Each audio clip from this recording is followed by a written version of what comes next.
Yeah, man. We do the same thing. So we back in the club with the Who can give me a bodies problem rocking from you?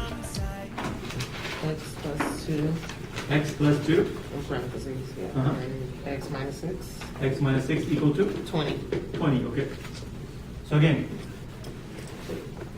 this would have been a very easy problem if we didn't have equal to 20. This would have been only 0, right? Then we would have just done the same thing, like apply each factor equal to 0, because then we can apply the 0 factor, right?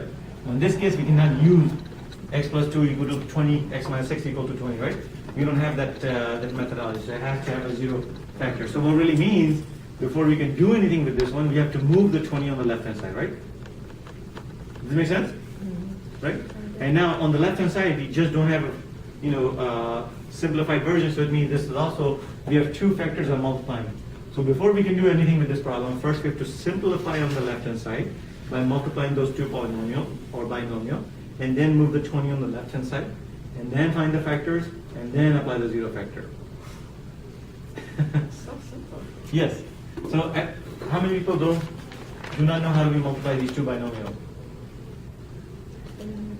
Everybody's okay with the multiplication? We did that, right, in the first night.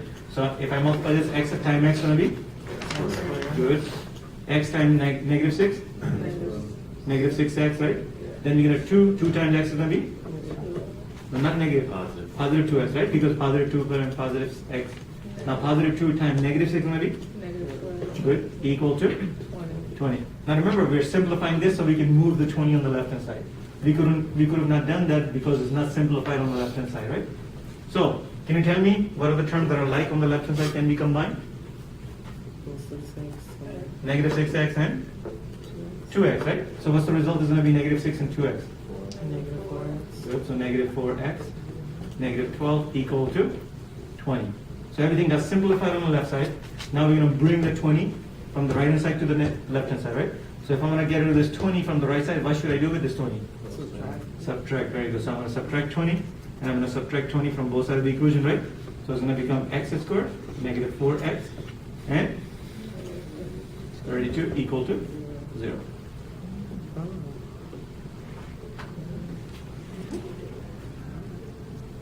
Any questions so far? No, right? Now it became a little problem just like we started with right here, right? So it became a trinomial on the left-hand side, which we need to find the factors, and when we find the factors, then we can set it equal to 0. So, what is A, B, and C? Negative 32. Very good. So that's exactly what we're going to be working. So 32. So looking for two numbers, negative 4. So what do you think? 8 and negative 4? No? Negative 8 and positive 4, very good. So again, let's just check just to make sure. Negative 8 times 4, do we get a negative 32? Yes. If I add those two numbers together, do we get a negative 4? Perfect. Now here I'm going to just pause for a moment, and I'm going to give you a little shortcut. So only and only when A is equal to 1, okay?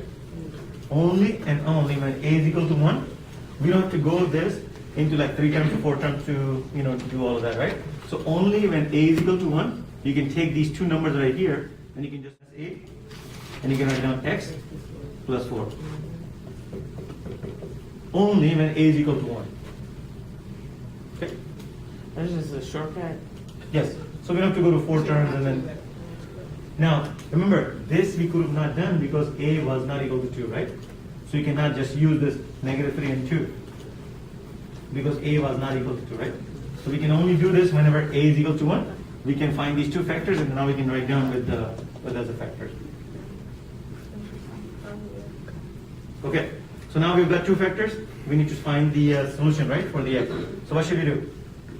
We're going to take each of those factors and we're going to set it equal to 0. So it's going to be x minus 8 is going to be equal to 0. And the second one is going to be x plus 4 is going to be equal to 0. So if x minus 8 is equal to 0, what's x equal to? 8. So that's one of the answers. X plus 4 is equal to 0 means x is going to be equal to negative 4. So these are the two answers we got, right, for this problem. Now what does that mean? It means if you take x equal to a, and if you were to substitute right in the original problem, And if you plug in right here for 8 and 8, right here, and if you multiply this, the result is going to be equal to 20. So let's verify. So if I take this 8 equal to x, what's the 8 plus 2? 16. Oh, plus the 10. Okay. So 8 plus 2 is the other 16, right? So that's going to be 10. And then 8 minus 6 is going to be 2. So 10 times 2? 20. Now let's use now negative 4 and see if this also equals to b. So if I take negative 4 for x, so what's the negative 4 and positive 2? Negative 2? Negative 4 and negative 10. No, that's just... Okay, so now we're trying negative 4, right?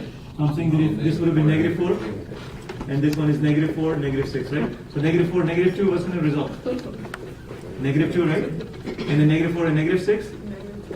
Negative 10, so negative 2 times negative 10? Positive 20. So in either of those, they will satisfy this equation, right? Let's do 54 is a little easier one. Quickly we can do that. So x squared minus 36 equal to 0.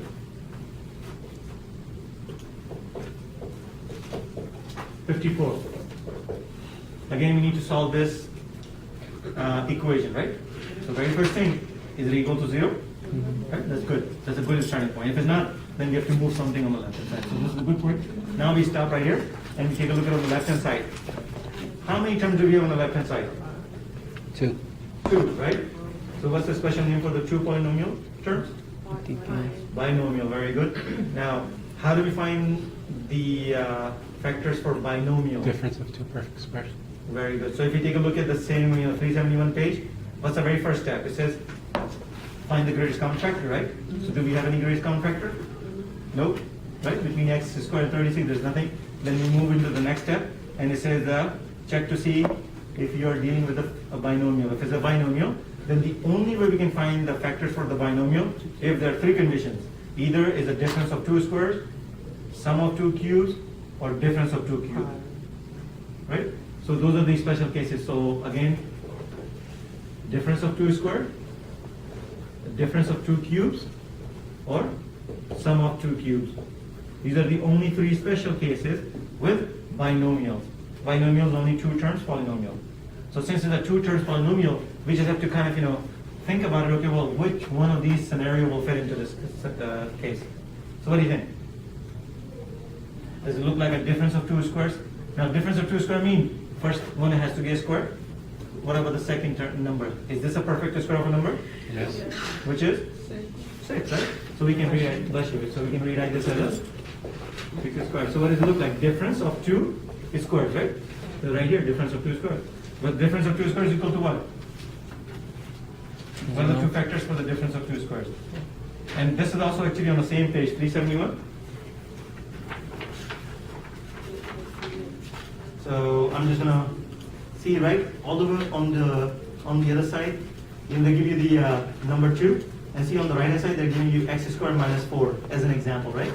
On the right hand side is equal to what? X plus 2 times x minus 2, right? Because 4 is the perfect square of what? 2. So in this case, 36 is the perfect square of 6. So the two factors for this is going to be x minus 6, and the other one is going to be x plus 6. If you multiply these two, you're going to get exactly this, x squared minus 36. Yes? Okay, so since we got two factors, now we're going to do the same thing. We're going to apply zero factor. We're going to take x minus 6, we're going to say equal to 0. And then you're going to take the other one, x plus 6, we're going to take it equal to 0. So, how do we solve for this one? X minus 6 is equal to 0. So what's going to be x equal to? 6.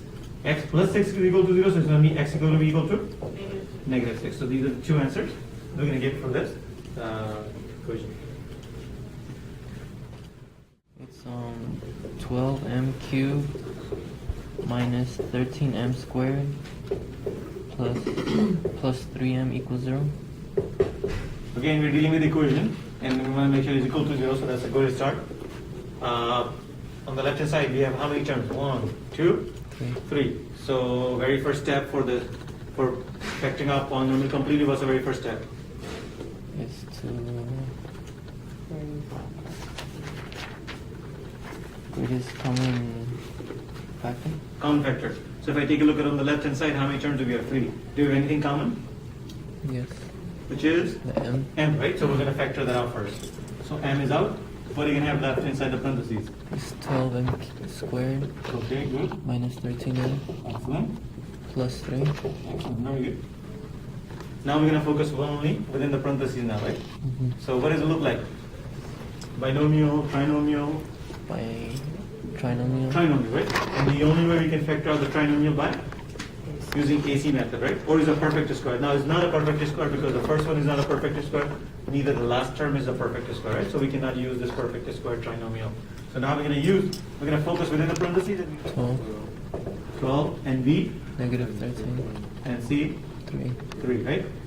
Now since A is not equal to 1, we won't be able to do shortcut, right? So we have to go from 3 terms to 4 terms and so forth. So what is going to go at the top? 12 times 3, 36. At the bottom is going to go negative 13. Give me two numbers. When you multiply, you're going to get positive 36. And you add those two numbers, it's going to be equal to negative 13. 9 and 4. 9 and 4. Very good. So 9 and 4. Do we need to have both of them positive or negative? Negative. Good. So 9 times negative 9 times negative 4, do we get a positive 36? If we add those two, do we get a negative 13? So we'll just go.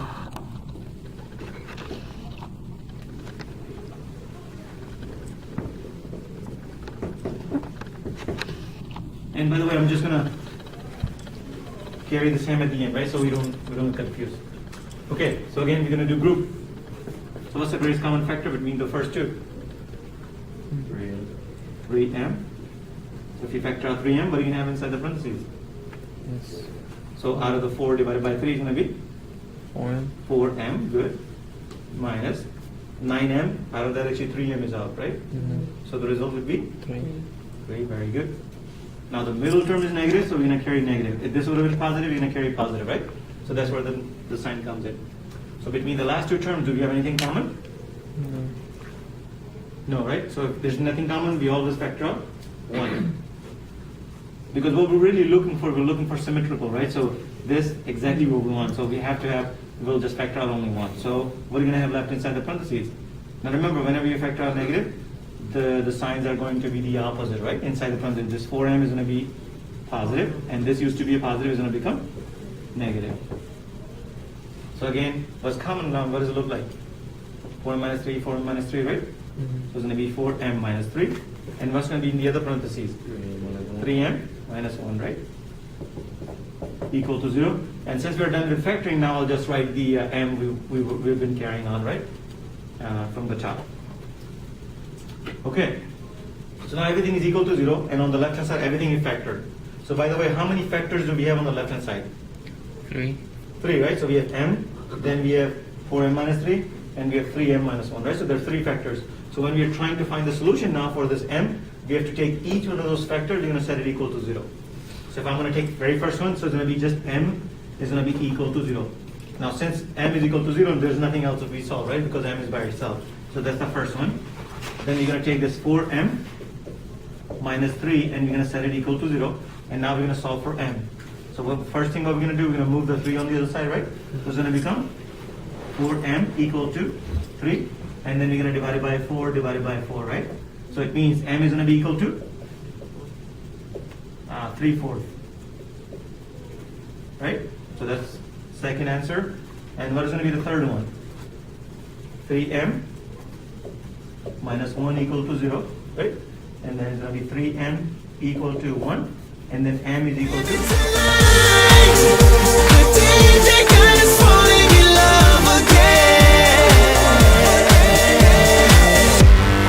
Yeah. Thank you, DJ.